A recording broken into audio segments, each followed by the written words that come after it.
alhamdulillah luar biasa. Baiklah Ibu Tri, hari ini kita akan melaksanakan percakapan pasca observasi. Ya.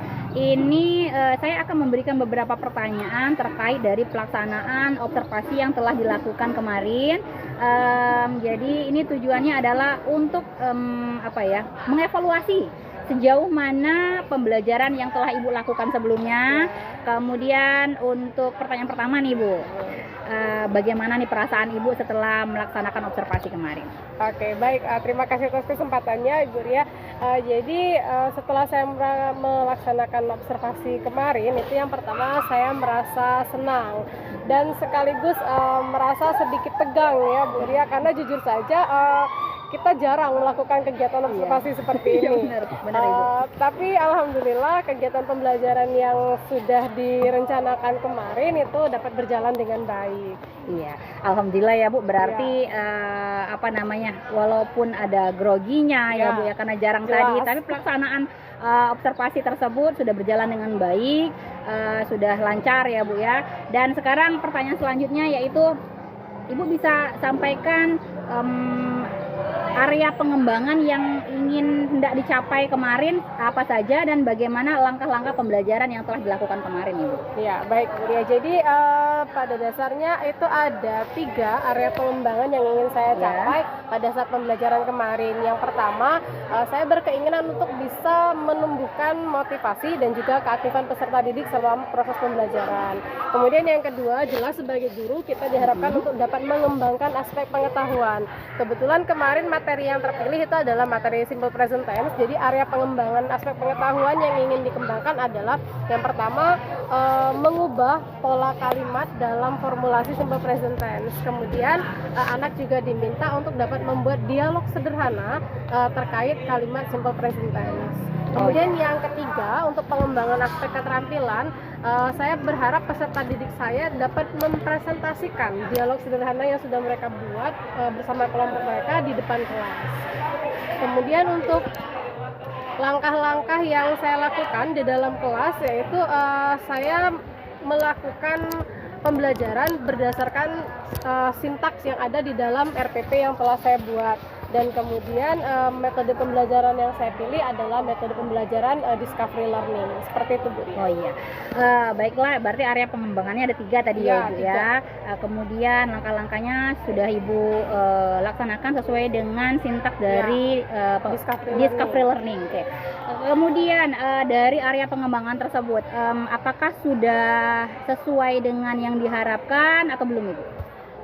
Sejauh yang sudah dilaksanakan, ada sebagian yang sudah berjalan sesuai dengan apa yang saya harapkan, namun di beberapa aspek masih ada yang perlu perhatian khusus dan peningkatan dari segi pembelajaran di dalam kelas. Ya, baiklah, berarti ya Bu, dari area pengembangan tersebut sudah berjalan dengan baik, sudah tercapai lah ya Bu.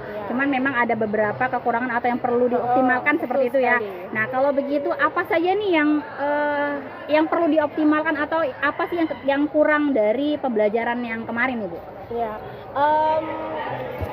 kekurangan yang saya hadapi atau kendala yang saya jumpai pada saat proses pembelajaran kemarin itu adanya beberapa siswa yang masih kurang aktif terlibat dalam proses pembelajaran, atau ada juga anak yang seperti terkesan kurang percaya diri ketika berada di dalam kelompoknya, jadi mereka lebih terkesan seperti mengandalkan teman-temannya. Nah, saya rasa hal-hal yang seperti itu yang perlu mendapatkan perhatian khusus, kemudian untuk perlu ditingkatkan. Lebih ke menanamkan rasa percaya diri dan mandiri kepada diri siswa. Seperti itu Bu Ria. Oh iya, baiklah. Berarti kekurangannya masih ada ya Bu ya? Iya, masih ada beberapa siswa yang kurang aktif atau kurang percaya diri pada saat pembelajaran. Itu di dalam kelompok ya Bu ya? Di dalam kelompoknya. Bagaimana langkah Ibu ke depannya untuk menghadapi kekurangan tersebut Bu? Oke. Saya akan mencoba untuk membagi siswa dan siswi saya ke dalam kelompok berdasarkan minat belajarnya. Misal berdasarkan minat gaya belajar auditori ataupun visual ataupun kinestetik. Harapan saya setelah saya bagi berdasarkan kelompok dengan mempertimbangkan minat belajarnya, anak-anak diharapkan dapat lebih nyaman serta lebih aktif dan percaya diri dalam mengikuti proses pembelajaran bersama kelompoknya. Oke. Baiklah. Berarti nanti rencananya Ibu akan merencanakan pembelajaran berdiferensiasi yang lebih menekankan kepada diferensiasi gaya belajarnya ya Bu ya, Iya. sesuai dengan kenyamanan siswa seperti itu Iya. kan berarti. Iya, benar, Ibu Oke, Ria. baiklah kalau seperti itu kapan nih rencana Ibu untuk melaksanakan rencana yang telah Ibu buat tadi? Iya, saya akan mengusahakan untuk secepatnya melakukan pembelajaran ataupun melakukan rencana perbaikan di pembelajaran saya yang selanjutnya. Oke, ya Ibu, baik. Saya berharap juga apa yang sudah Ibu rencanakan tadi ya dapat berjalan dengan baik di kemudian hari. Dan semoga apa yang sudah direncanakan itu menjadi pembelajaran yang berpihak pada murid, yang menjadikan murid itu lebih nyaman dan lebih paham tentang apa yang akan disampaikan sama Ibu Tri di kemudian hari. Iya. Ya, saya rasa pembelajaran yang sudah Ibu laksanakan sudah sangat baik Ibu, karena Amin. sudah sesuai dengan perencanaan yang Ibu rencanakan sebelumnya pada saat percakapan pra-observasi. Oke, iya, Bu. Ya, terima kasih Ibu Tri. Saya tunggu cerita selanjutnya tentang pelaksanaan pembelajaran selanjutnya. Oke, baik Bu Ria. Terima kasih kembali.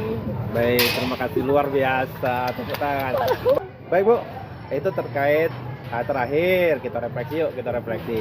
Jadi kalau menurut Ibu Ria, dari kegiatan kita PI 5 ini apa sih yang bisa Ibu Ria ceritakan dan Ibu Ria dapatkan katanya?